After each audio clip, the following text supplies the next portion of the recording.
What's up, E-Squad? It's your girl, Jesselainee. I'm back with another reaction video. Let me put it up. As y'all can see, Stranger Things is back there. Can y'all see that? But I just finished the last episode. Oh, the last 3 episodes, man, like, I was crying. Why y'all didn't warn me? Did nobody tell me that Stranger Things is gonna make me cry? Now I'm like waiting for season 5 to come out. Do anybody know when it's gonna be released? So enough of that. I'm back with part 2 of reacting to Michael Jackson Bad release interview. This is part 2. So before we get into this video, make sure you guys hit that like button, smash the subscribe button down below, and hit that bell button right here. Make sure you guys subscribe. Okay, subscribe. Because some of y'all not subscribed. How about one thing that I find is, like what you said, it took so long to come up with all the different songs on the album, and every song is different. You have calypso influences, you have reggae influences, you have the new cool sound with one, you have heavy metal with Dirty Diane. I love Dirty Diane. That's one of my favorites. Why? Because it's a life story of a groupie. I hate to say the word groupie, but that's what it is. He don't want to say it. I've experienced. A lot of people grow up on the road. Of course. Michael didn't want to say groupie. In this generation, Michael is not a groupie. She's a thottie. Imagine him saying thottie. Just imagine.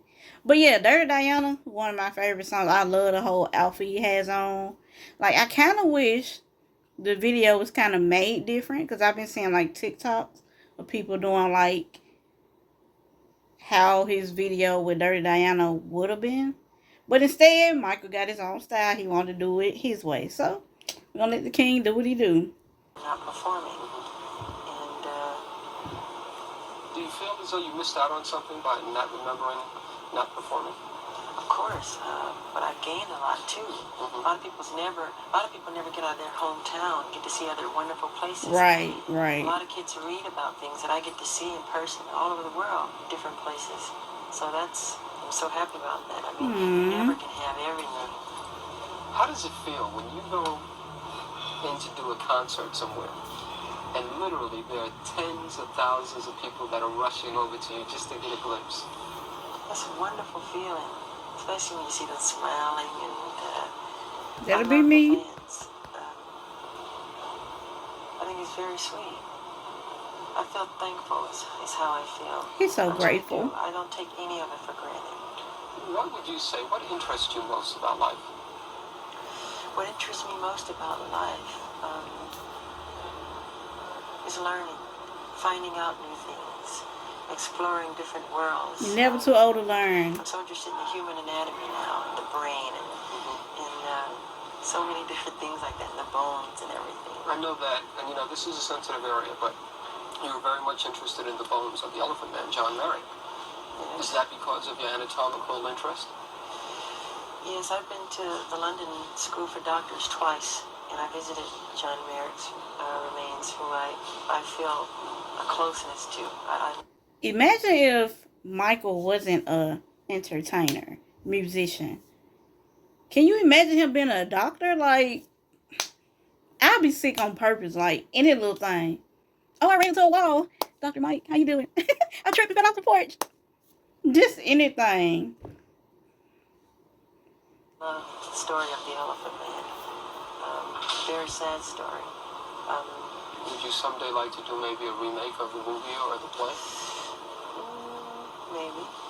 Maybe, but I feel it's been done so well already with David Lynch. And I think it was John Hurt who played. That's right, who played John in the Merrick, movie. yeah. And I don't think I could contribute any better than what they've done. The part that I like best is when, after he gains confidence, and then he's back on his way after having gone to the carny, they stole him out of the hospital. And then he's inside the subway station. And then finally he has to yell in a sigh of, leave me alone. Leave me alone, I'm not an animal. I'm a human being. Do we as human beings treat people as animals too many times? Yep. I think so. Man's inhumanity of man, I mean, that's what war is all about. Sure. so many of the problems in the past. Are you scared of war? I don't think anybody likes war, in truth. No, I don't like war. I like peace. Me I'm a too. peaceful person. He asked him if he liked war.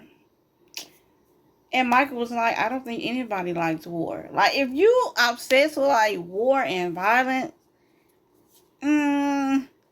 I can't deal with you. I'm like Michael. I'm a peaceful person. I hate confrontation. I hate anything that's going to lead to an argument. Because the yelling and the screaming doesn't do it for me. Like, we're not going to get anywhere. The fact that you're accepted around this whole world. You ever think about being some type of ambassador? I feel I'm that already with my music, what I've done Then with he music. is. It breaks all barriers. I don't have to make a political statement. I do all of that with music. It breaks all language barriers and everything to all races of people. It goes all over the world. And it's fun to see kids from India or whatever country you name, who know about the music. Okay. Last question, sure. This will be about the tour. That lip bite. Stop, Michael. Appreciate the time. Can you okay. Somebody get him some Carmex or something. Why did you choose to start your worldwide tour in Japan and not really give your fans here in America a chance to see you until the end of the year? Well, as you remember, the Victory Tour was all American, and the rest of the world didn't get anything. So it's good to be See, he fair. had to switch it up. And actually, I think Makes it's more sense. fair because the show would be much better when we get here.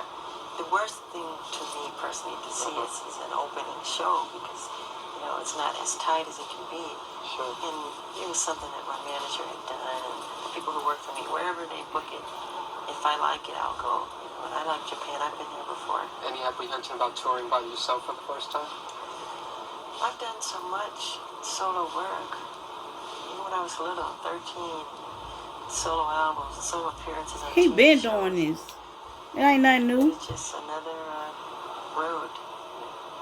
But of course, you always think and feel things. I don't see Marlon next to me. I don't feel Jermaine. I don't, Oh, he misses brothers. It's the end of this reaction video. I don't know if it's a part 3 to this because I just see part 2 of 2. Is there a part 3? I'll check.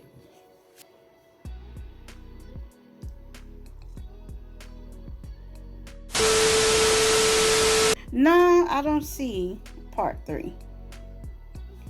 He's just perfection, y'all. The man is perfection. Yes, he has flaws. A lot of people like, oh, y'all overlook his flaws and the psychological issues.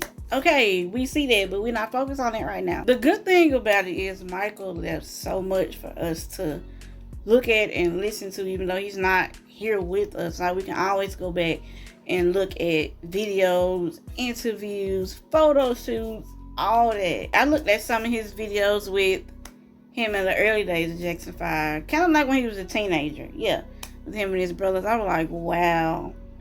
Like, his voice had kind of changed to his, like, adult voice, sort of, like. But he still had, like, the little Jackson 5 baby face. I'm like, oh, look at him. And he grew so tall. You see how his face lit up, his eyes lit up when he was talking about Dirty Diana. He was, like, ready. He was prepared for it. I'm just saying, if I was an interviewer, I wouldn't even know what to say. I had everything wrote down, but then I'll be like, starstruck. Make sure you guys hit that like button, smash the subscribe button, subscribe, and hit that bell button so you can get notified every time I drop bangers like this one. I always say, Michael music will never get old. It don't matter. It will never get old. And with that being said, I'll be back with more videos. Peace.